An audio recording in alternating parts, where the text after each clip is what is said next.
Women make up half of the world's population, but only a small fraction get as far as the corporate boardroom. The EU now wants to force companies to reserve 40% of those seats for women. Equal opportunity or preferential treatment? This is Inside Story.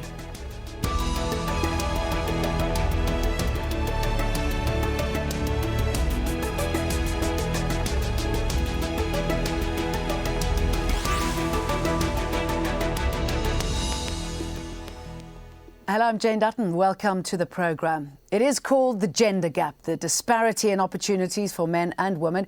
It is closing in some countries, but rights groups say it's moving far too slowly, especially in business. Several EU countries, including France, Italy, Spain and the Netherlands, have introduced compulsory quotas for women in the corporate boardroom. But plans to impose such measures across all 27 countries in the European Union are meeting with resistance from Berlin. Nick Spicer has the story. The European Commission tried to smash the corporate glass ceiling late October. It failed. The European Union's 27 governments couldn't agree on a quota system requiring women to make up 40% of big corporate boards. They'll try again this month, but the compulsory nature of the measure and the heavy fines may well disappear. Some countries, however, are planning their own 40% quotas, such as Germany.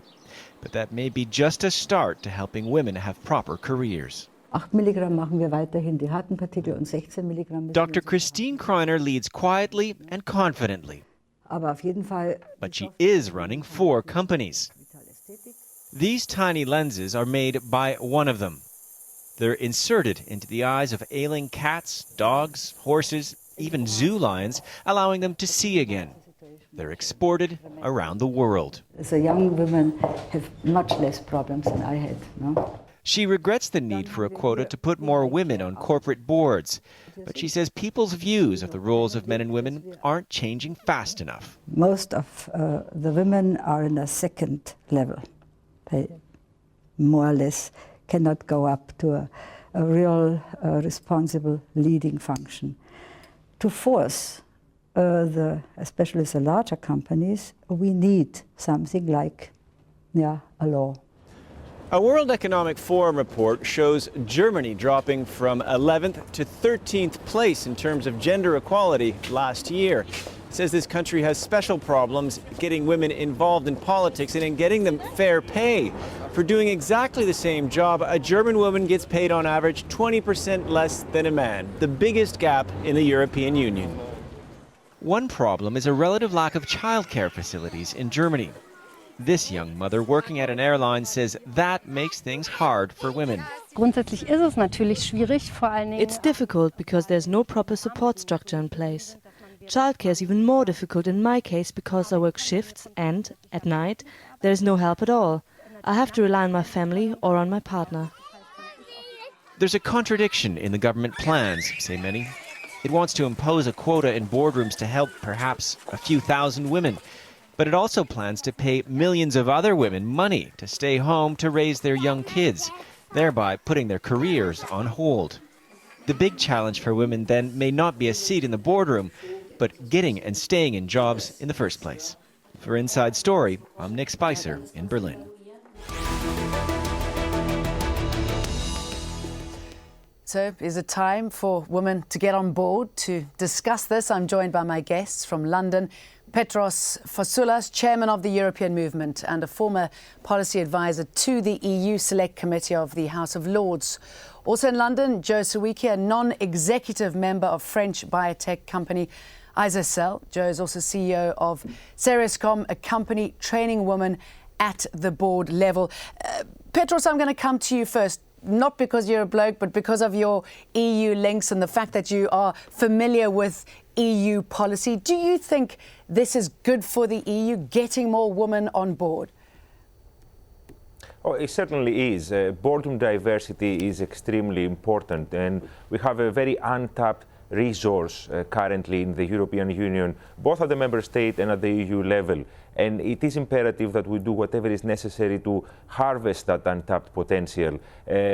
Research has shown that the leadership skills that women can bring in executive and non-executive roles are significant, and they can enrich the potential of a government. So it is important both for nation states but also for the EU as a whole to look into ways of promoting the presence of women in boards. You say that the EU should do whatever it takes to make it happen. Should the state therefore get involved? Is this the right way of going about it? I'm generally not a big fan of quotas. They are patronizing and sometimes they can be counterproductive.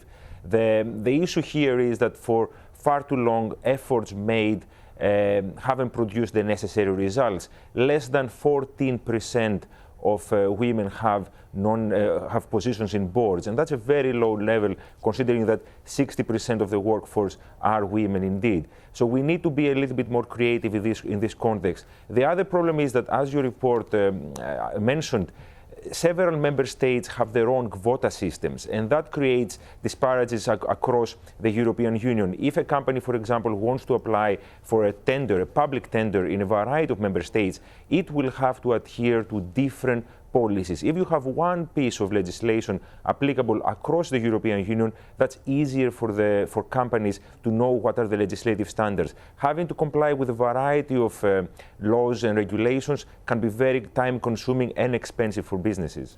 So Petros, clearly it's not just countries that need to change, but also companies, and you have to take so many factors into account, sometimes religious sensitivities. Yes, indeed. I couldn't agree with you more. There is a need for a variety there. And even though legislation should be the last resource, everything else must be tried. We shouldn't rule out the possibility of legislation if other measures are found not to be delivering results. Jo, do you think this is going to work? I am strongly against quotas because people don't change. You can put very strong regulations in, and until you've changed the culture of an organisation, until people value what women have to bring to a board, it's not going to work. It's like putting a veneer of icing on top of a cake and you haven't changed the recipe for the cake. It's not structural.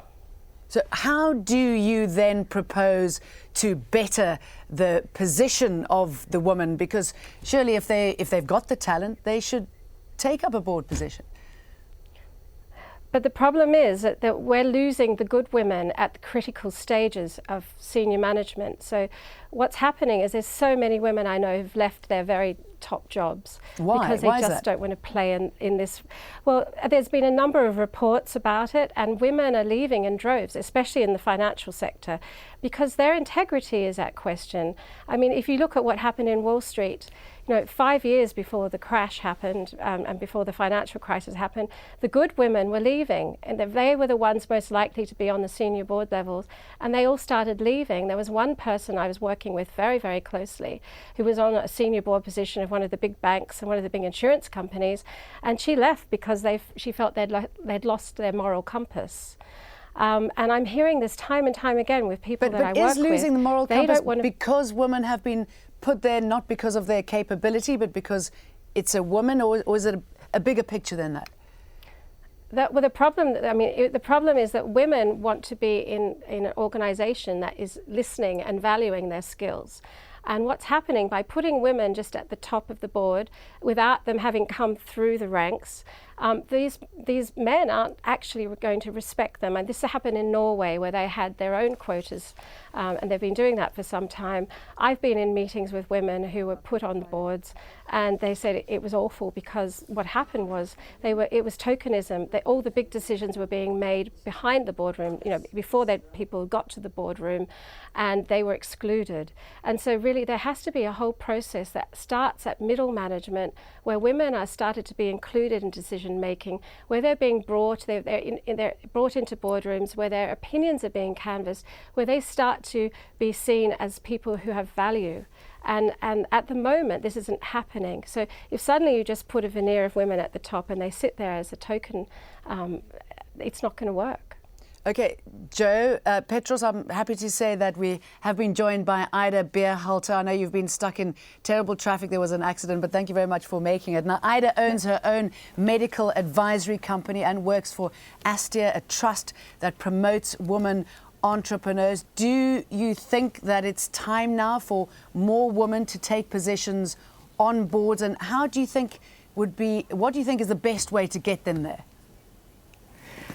The time is surely there, because there are a lot of women out there who would be ideal candidates for boards, and every smart board would add the skills of women. So I think it is, for me, rather a matter that we communicate a lot that we want to go on board, but I think what we do not say is why. And I think there's quite some frustration out there that there are not more women on board, but there's also, if I talk to men, they always say they just want to come on board, but they do not tell me why. So maybe it's a twofold problem, that it's not, that maybe we do not communicate right, or maybe whoever is communicating is just stating women on boards, and then the message ends. And this is maybe a little bit... And I suppose that opens up to misogyny and discrimination and undermining the women who take those positions.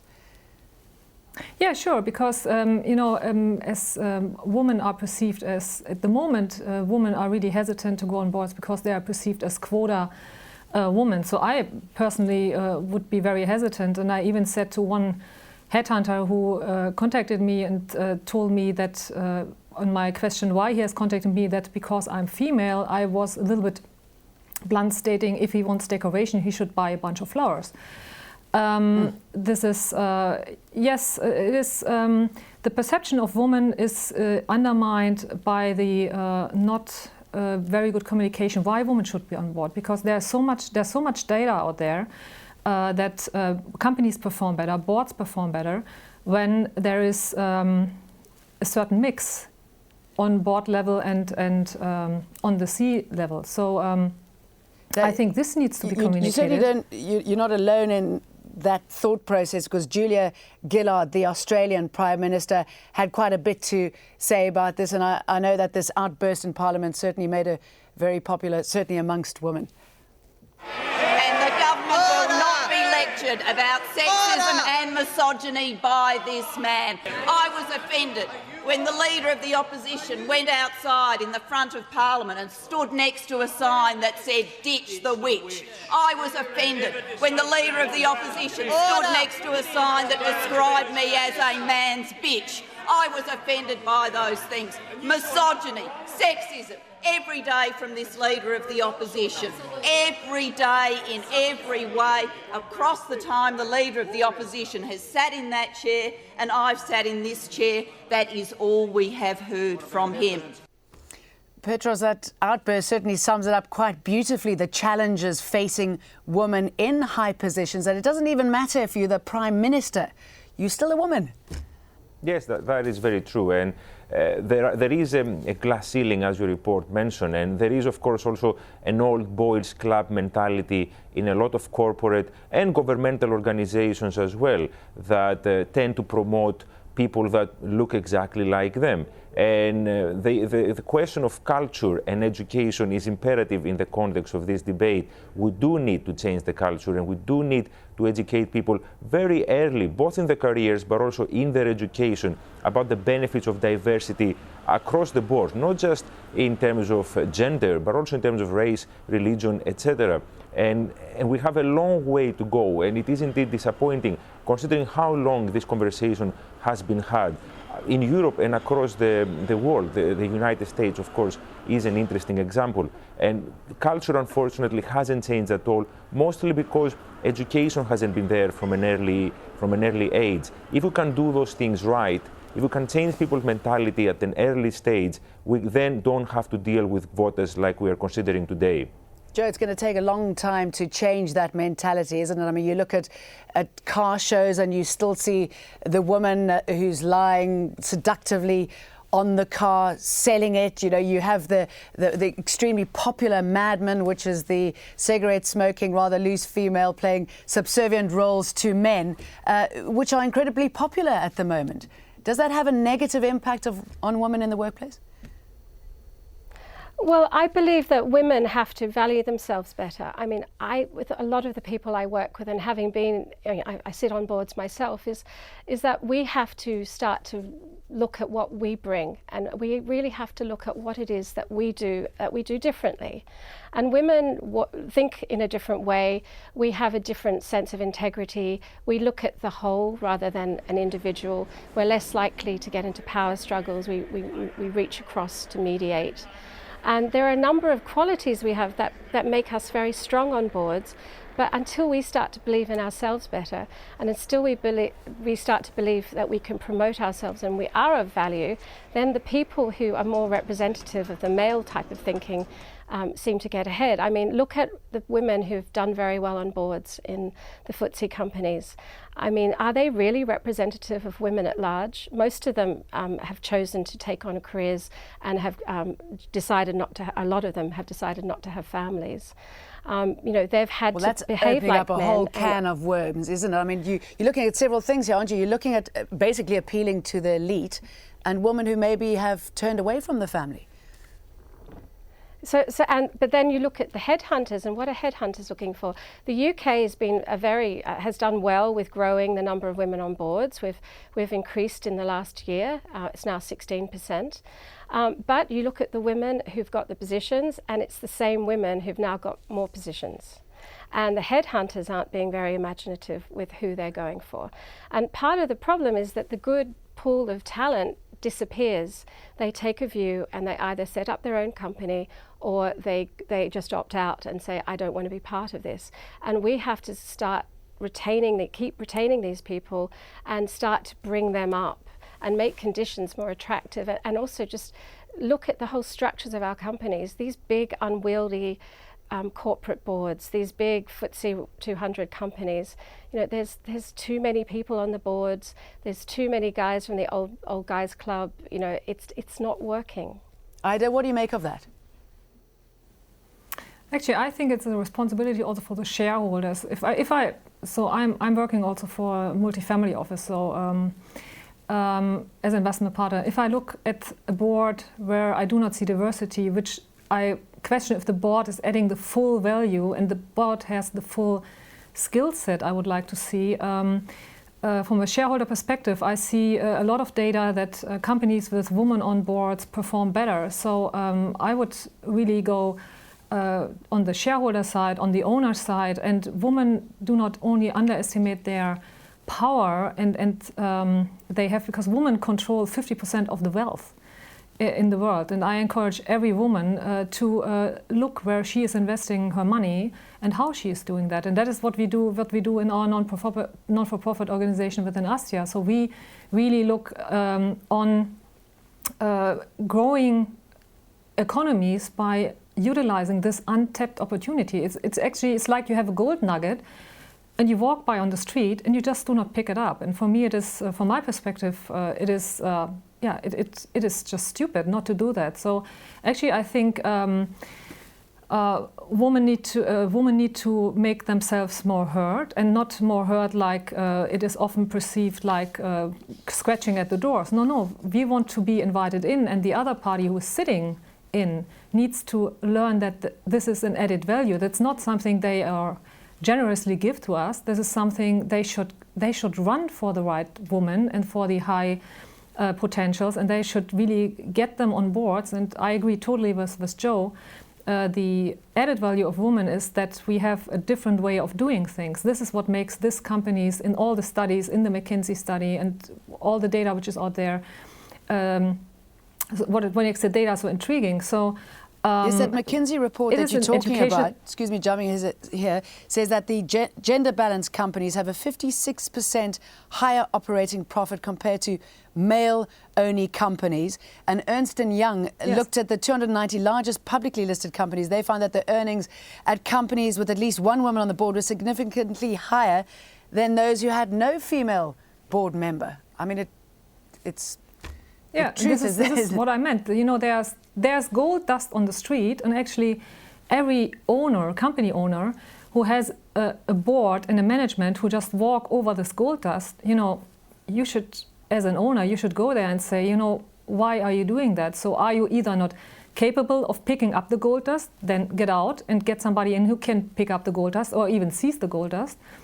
Or if you're capable, you should just start learning and do something else. You know, every good manager should be able, and every good board member should be able to develop and stay on top of the game and not just sit there with the guys he went to with school and to the golf club and who is sitting on other boards with. So this is, I think, yes, there are a lot of successful companies out there, but you know, the question is, what would be if they would have women on the board seeing that data? This is something what it's really intriguing me. Now, I've been looking at some figures for women in the boardroom, and let's take a look at a few from around the world. These are samples taken from surveys of large companies compiled by Deloitte Global Center for Corporate Governance. In the US, women fill just over 12% of boardroom seats. In the UK, it's a little over 9%. China, not far behind at 8.5%. India, though, it's less than 5%. In Singapore, just over 7%. But look here, this is quite interesting. In Norway, women make up more than 35% of board members. Even that is short of the 40% quota imposed in 2003. So real disparities there, Petros. What do you think the response should be to companies who do not take up this challenge? Well, the research you quoted earlier, it's quite interesting because the punishment in commas, the best punishment for a company, is its final profit results. And I think CEOs and chief finance officers will be looking at the results at the end of the year and comparing them with companies that are employing more women at the board level, and they will realize the advantages there. I think it's a dangerous situation to start imposing fines on companies that are not adhering to because that's a suggestion, quotas. Isn't it, to impose penalties of economic sanctions? Indeed. And I believe that the markets will indeed punish those that don't go after talent. And there is another way to see it. The companies that will first position themselves within this area and they will go out there and aggressively employ talented women, they will be the ones that will have the opportunity to scoop up all the talent from the marketplace, and in that way give themselves a competitive advantage in comparison to others that haven't done so. And that will be a very strong incentive for those that haven't been at the front line of this process to actually go out there and employ themselves, some people too. And the examples that you mentioned earlier, the ones that show the disparities across the European Union, are very interesting indeed. And I think countries that are performing better in economic terms are the ones that were very early recognizing the usefulness of promoting women and encouraging them to take on leadership roles. And once that becomes evident for countries, when best practices are compared, those lagging behind will realize what they have to do to catch up. Joe, Ida described women in the workplace as gold dust. What do you think the future holds, if you could project yourself to 10 years from now, for women in the workplace? Well, what I'd like to see would be that when women start to think about having families, we start working with women at that point. When they're in their mid to late 20s, that's when we have to start looking with women and saying, what is your future? How do you see your future? What do you want out of life? Because the problem is that a woman's reproductive years, her peak years are 30 to 35, and that's your peak year in your careers in your career. That's when you're starting to get ahead and getting into the more senior levels of management. So a woman is presented with a very conflicting choice, career or home. And in reality, we shouldn't have to polarize these decisions. In reality, the retirement age of women is now getting to be much later. We're retiring nearer 65. And if you look at the projection of demographic figures, we're going to have to be working well into our 70s because we're not going to be able to afford to retire early because we'll be having possibly grandchildren and parents that we're looking after. So we're going to have to look at our career being longer, and we need to plan for a longer career. But if you look at the age of women on boards and you talk to headhunters, what headhunters say is if you haven't gone into a senior role by the time you're 50, if you're not a chief executive or a finance director or at a high level in a company, really you're not going to make it on a board. So the problem is we have to look at the statistics, what's really happening in our society, and we have to accept that maybe it might be that women take time out, they come back in, we have to allow them to come back in, and that you don't have this age limit at the other end. So Joe Sawicki saying that a paradigm shift is needed. Talking to us from London, also from London, Petros Fasoulas and Ida Berhalter in Frankfurt. Thank you very much for joining us on this edition of Inside Story. If you want to send us your feedback, just email your thoughts to us at insidestory@aljazeera.net, or you can follow us on Twitter at AJ Inside Story. Thanks for watching. Bye for now.